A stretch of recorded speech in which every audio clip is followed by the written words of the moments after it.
선배 대통령 후보 나오셨을 때 연설을 들었습니다. 정말 감명 깊었습니다. 참 대단했습니다. 단신으로 그 당시에 절대 권력을 구하던 이해창 총재를 결선에 맡겼습니다. 오늘 보니까 그 솜씨가 옛날에는 지금이나 똑같습니다.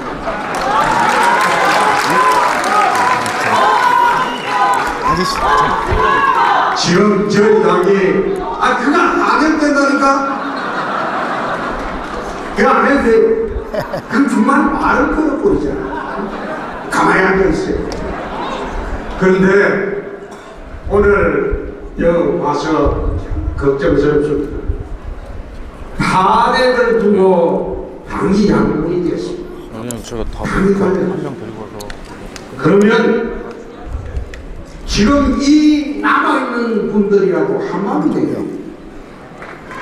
이 자리에서 와서 보니까 비대위원장을 비롯한 우리 정태 원내대표가 참 고생한다. 지금 당을 살리고 있는 중인데 이런 상황에서 또다시 핵분열하면 안 된다는 생각입니다. 이제 한 번 갈라졌으면 남아있는 사람이라고 한마음이 됐어요. 지금 대선에 시간도 없어요. 50여일 남았습니다. 그런데 지금 남아있는 사람끼리도 이래서는 안 된다. 그런 생각입니다. 우리 비대위원장님이나 정우택 원내대표 정말 마음고생하시지만 그래도 우리가 결속을 해야 돼. 나라를 해야 돼. 그래야지 남은 50여일을 보낼 수가 있습니다. 그래서 이제라도 우리가 남은 사람이라도 한마음이 돼서 선거 구도를 짜가야 됩니다. 이번 대선은 굉장히 어렵습니다. 운동장이 기울어졌다고 합니다. 기울어진 운동장을 어떻게 바로 세우고 그리고 국민의 냉정한 판단을 우리가 받아야 하겠죠. 그 생각을 해요. 기울어진 운동장은 무엇 때문에 운동장이 기울어졌습니까? 탄핵 때문에. 탄핵의 가부를 가지고 자꾸 논쟁을 하게 되면 이 운동장은 계속 기울어집니다. 국민의 냉정을 찾도록 이제는 우리가 진정 국면으로 만들어가야 돼요. 제가 박근혜 대통령 입장 그렇게 이야기하는 것은 대선 때문에 이제라도 한마음이 돼서 대선에 나가야지. 대선을 포기하고 어떻게 탄핵 찬반 가지고 계속 끌고 갈 수 있겠습니까? 그래서 저는 참 걱정스럽습니다.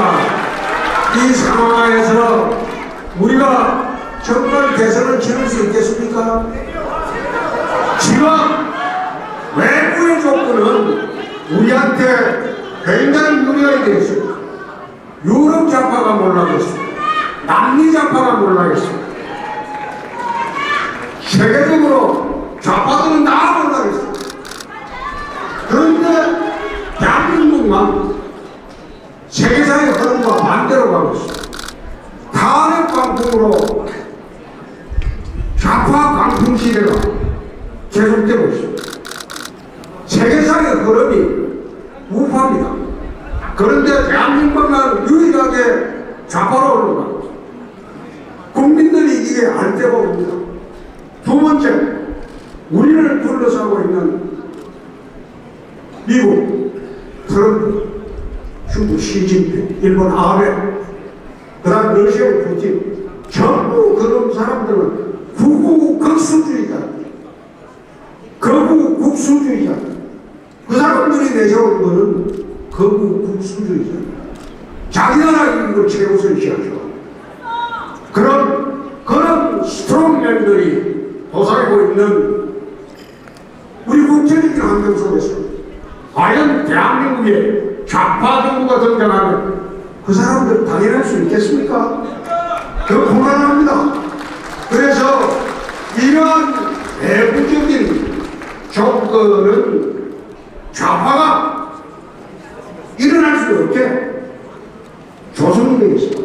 그럼 이것을 우리가 단합해서 국민들에게 알려줘야 합니다. 국민들에게 알려줘야 하는데 온 힘을 쏟아야지. 그렇지 않고 또 노무현 2가 탄생하게 되면 이 나라는 힘을 얻습니다. 문재인 정권이 탄생한 그 노무현 2기잖아요. 그게 정권 거체는 아니죠. 노무현 2기에 그 다음에 안희정 정권이 가서 탄생한다고 합니다. 그건 노무현 2기죠. 그건 또 좌파 정권 노무현 2기. 그럼 그건 정권 교체가 아니죠. 우리나라의 정권 교체는 사람을 중심으로 누가 통치자가 되느냐에 따라서 정권 교체의 여부가 판단이 됩니다. 박근혜 정부가 이명박 정부 이익입니까? 그렇지 않거든요.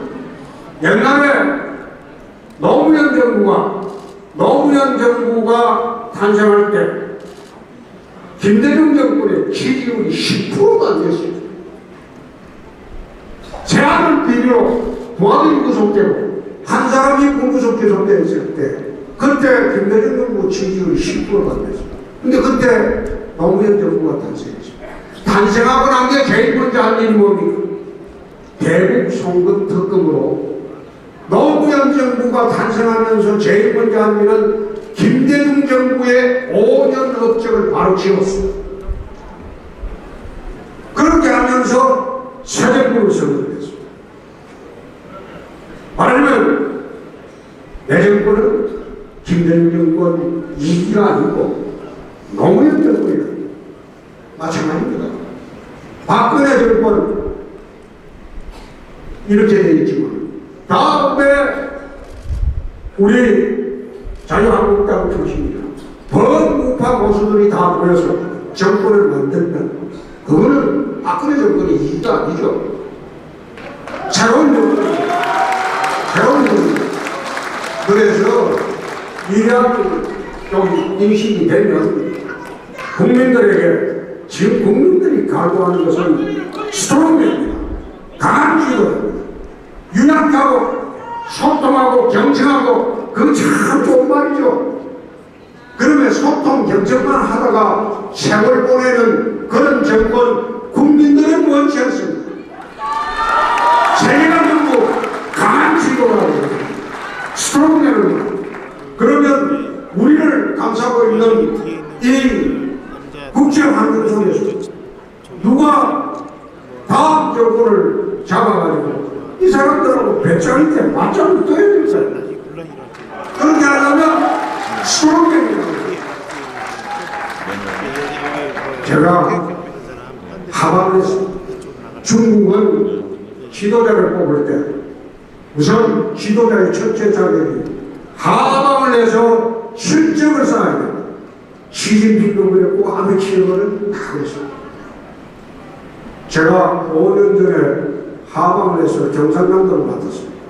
제가 맡았을 때 경상남도의 부채가 1조 3,488억. 그런데 그 부채를 땅 한 평 안 팔고 내부 행정개혁과 재정개혁만으로 3년 6개월 만에 부채 제로를 했습니다. 올해부터는 경상남도가 흑자운동을 합니다. 이 흑자운동 시대는 우리나라가 겪어본 일이 없기 때문에 작년 6월 1일에 경제로를 선포하면서 흑자운동에 관한 법률을 만들어달라 행정부에 요청했습니다. 금년 2월에 그 행정부에서 새로운 법령을 만들었습니다. 미국이나 일본에서만 가능한 그래 흑자공인 법령을 해서 경상남도가 유일하게 흑자도령 시대를 열었습니다. 두 번째, 경상남도 미래 50년을 열었습니다. 우리 경상남도는 지난 40년 동안 기계와 조선으로 먹고 살았는데 그게 어려워졌어요. 그래서 앞으로 50년 먹고 살 그런 사업으로 항공국가산업단지, 나노국가산업단지, 해양플랜트 산업단지, 이 정부에서 4개의 국가산업단지를 지정할 때 3개를 경상남도에서 지정을 받았습니다. 올해부터 착공합니다. 그러면 우리 경상남도는 앞으로 50년 동안 우리 주민들이 먹고 살 GRDP가 지금보다 2배나 올라가고 거기에 수십만 명의 일자리가 있습니다. 세 번째, 서민복지를 강화했습니다. 저는 복지가 보편적 복지, 좌파에서 말하는 복지, 그건 공산주의 배급이다. 그건 복지 제도가 아니다. 제가 4년 동안 경상남도에서 추구한 것은 서민복지. 가난하고 힘들고 못 살고 어려운 사람한테 돈을 모아주자. 지원을 해주자. 먹고 살만한 사람한테는 지원을 해야 돼. 그 사람들한테는 자유를 주는 게 복지다. 네? 부자에게는 자유를 주고 서민한테는 기회를 주는 게 복지다. 그래서 우리는 4년 동안 복지 정책을 세워왔습니다. 그 무상급식 파동이 있었죠. 무상급식 파동 때 문재인 민주당 대표가 창원에 온 일이 있습니다. 내가 그 종편이 25분 동안 한번 이야기를 해봤는데 내용도 없고 몰라요. 대책도 없고. 그래서 내가 25분 동안 종편이 생방송하고 이야기하면서 내가 문재인 대표가 가면서 그런 이야기를 합니다. 참 벽보고 이야기하는 것 같다. 그래서 대표쯤 돼서는 이런 데 올 때는 대책을 갖고 오는 것이다. 그리고 내용을 좀 알고 오는 것이다. 나도 당대표를 해봤는데, 나도 당대표 이전에 당대표를 해봤는데, 이런 경쟁의 현장에 갈 때는 대안을 갖고 오는 것이다. 그렇게 하지 않고 와서 쇼하려고 하는 것은 맞지 않다. 그래서 내가 얼마 전에 의원님들하고 이야기하면서 우리 당 의원님들이 초선 의원님들이 기가 주고 있길래 내가 그런 얘기 했습니다. 만약에 내가 문재인하고 1대1로 토론을 하게 되면 10분 만에 제압할 자신이 있다.